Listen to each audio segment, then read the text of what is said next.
Your mind is a weapon, and you got to be able to use it and control it. Most people are out of control with their mind. They don't point it at something. They let the world point it, and they misfire all the time. You have control over your mind. You just have to assert it. You have to decide that you are going to be in control, that you are going to do what you want to do.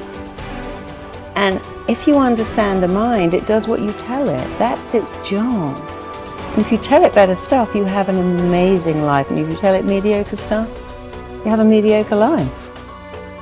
Because there are some things in your life that will make you that slap you out of your stupor and say, this ain't no time to cry. So you got to get used to being a little disappointed.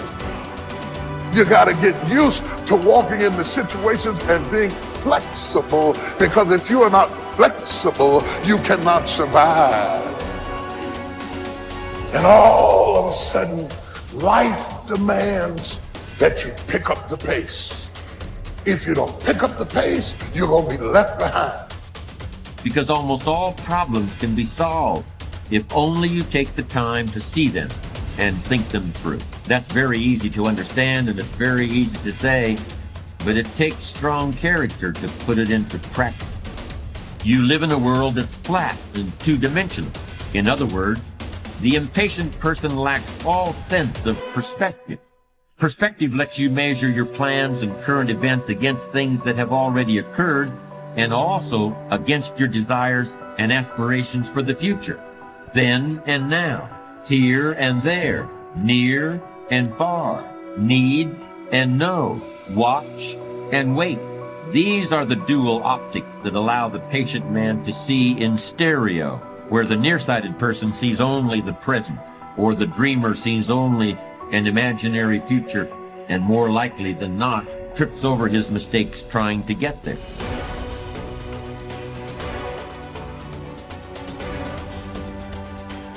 Why is it that most people don't pursue their dreams or don't do better than what they're doing if they're capable of doing it?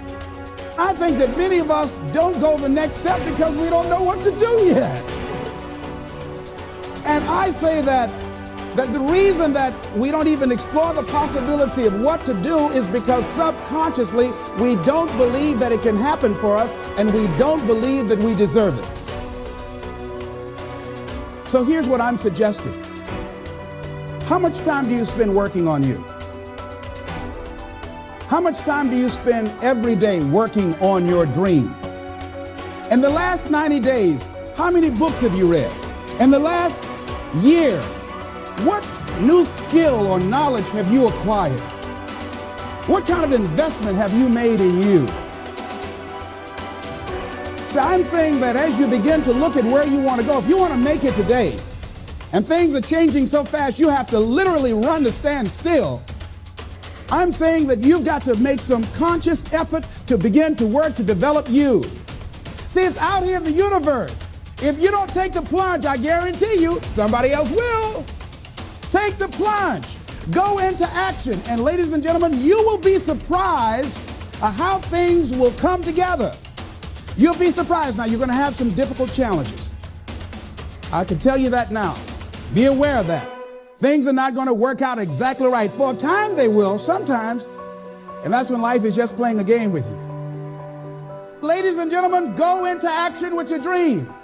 And don't avoid where the fights are. Get in the midst of the fight and get some hickeys on your head. Get knocked down so you can learn how to fight, so you can hold your position. See, most people don't get out in the arena of life because they don't want to fight. Most people don't get out there because they don't want to get knocked down. They don't want to be dropped to their knees. But see, you're going to be dropped whether you're on the field or whether or not you're sitting on the sidelines. You're going to be dropped. So at least get dropped for something. Don't get knocked down while you're sitting down. See, that's how most people are spectators in life. You don't want to be a spectator.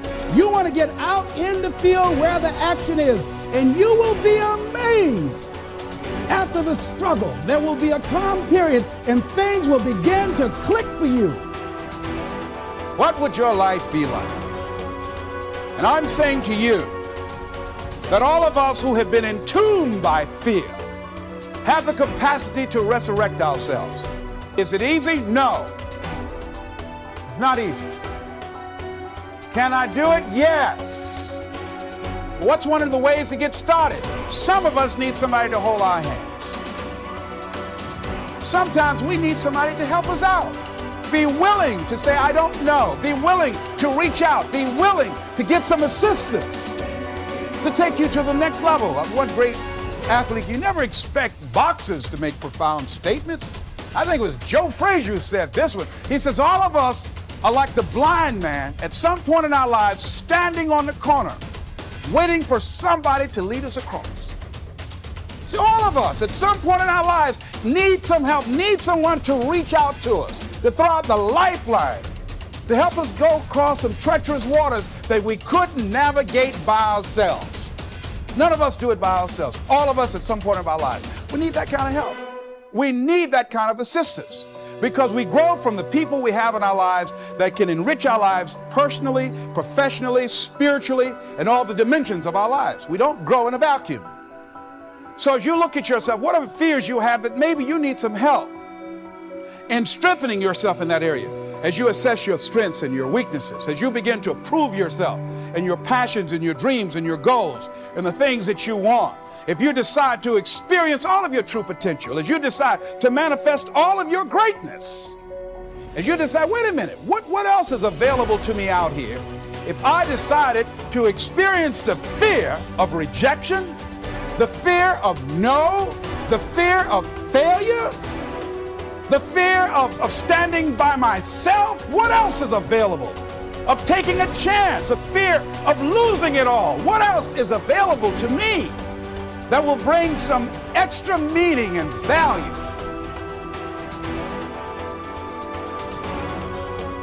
Receiving is not the problem. You don't have to work on receiving. It's automatic. So if receiving is not the problem, what is the problem? It's failing to ask. The man says, I see it now. I got up every day this year and hit it hard, but nowhere in my house is there a list of what I want from my life. Can you see? Good worker, poor asker. Third, receiving is like the ocean. There's plenty, especially in this country. It's like an ocean here. Here, success is not in short supply. It isn't rationed so that when you step up to the window, it's all gone.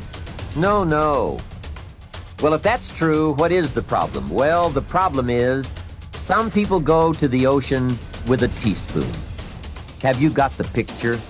A teaspoon. What I suggest you do in view of the size of the ocean is trade your teaspoon for at least a bucket. And you will look better at the ocean with a bucket. Kids won't make fun of you. Now, here's something else to remember about asking. There are two ways to ask. One is ask with intelligence. It didn't say ask intelligently, but I'm sure it meant that. Don't mumble. You won't get anything by mumbling. Be clear, be specific. Intelligent asking means how high, how long, how much, when, what size, what model, what color. Describe what you want. Define it. Remember, well-defined goals are like magnets. The better you define them, the stronger they pull. And give your goals purpose. Answer both questions. What do I want? That's the object. And the second question, what for? That's purpose. Purpose is stronger than object. What you want is powerful and it will pull. But what you want it for is more powerful. Let me ask you a simple question. What makes you happy? The thing that makes us happy are the things that we're passionate about. I really like, and when they say that, their face lights up. Then why don't you do more of that? Well, I can't because, then you don't want to be great. You're not ready to be great. You want to be good. You want to be okay. But you don't want to be great. Because great takes work. Great takes a level of discipline that is distraction-free. All it takes is somebody wanting to take a step. And there are certain things that a lot of people in this world are sitting there thinking in their mind, and they're just not gonna do. Like, I used to always try to pull a lot of people and be like, you know what, you can do this, you can do this. But the people that hear that motivation over and over again, sometimes they take that step. Some people just have it in them. Early, it just starts. And they just get in the muscle memory of just doing things. And if you fail, so what? You know, you start over, you do it again. But most people, that fear of failure is the thing that I think prevents them from like really being successful. And then also it's like a lot of other things that are just difficult to do. You know, when you tell people the answer to success, it's a lot of hard stuff. You got to work hard, right? Nobody wants to hear that. Everybody wants a shortcut, you know? Some people understand that. They appreciate the progress, you know? If you tell people right now, hey, if you want to lose this many pounds, this is what you got to do. There's no short solution.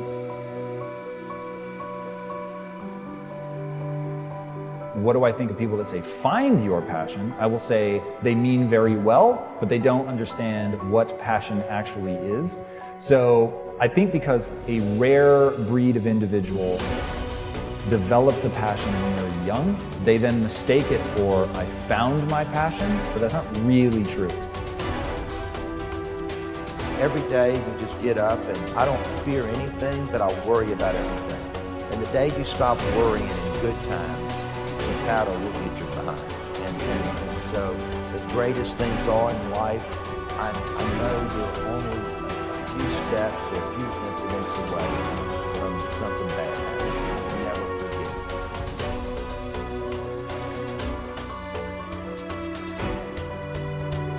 forget. Someone thinks I'm confident, I feel confident. But if I think someone thinks I'm not confident, then I don't feel confident. That people are so far removed from their own understanding of themselves that they were either lost living a life they didn't want to, lost living up to someone else's expectations, or lost becoming someone to impress someone else. And so people were their real identity is almost buried under 6 feet of multiple identities they've created. Let me tell you, in order to have something different, you are going to have to do something different. In order to have something more, you have to do something you haven't done yet. And when you look up, and you don't have to have a magnificent change over 12 months, have a small change over 30 days, and then a small change over 30 days, your breakthrough will come in needlepoint notice. And you'll look up in 5 years and not recognize your life.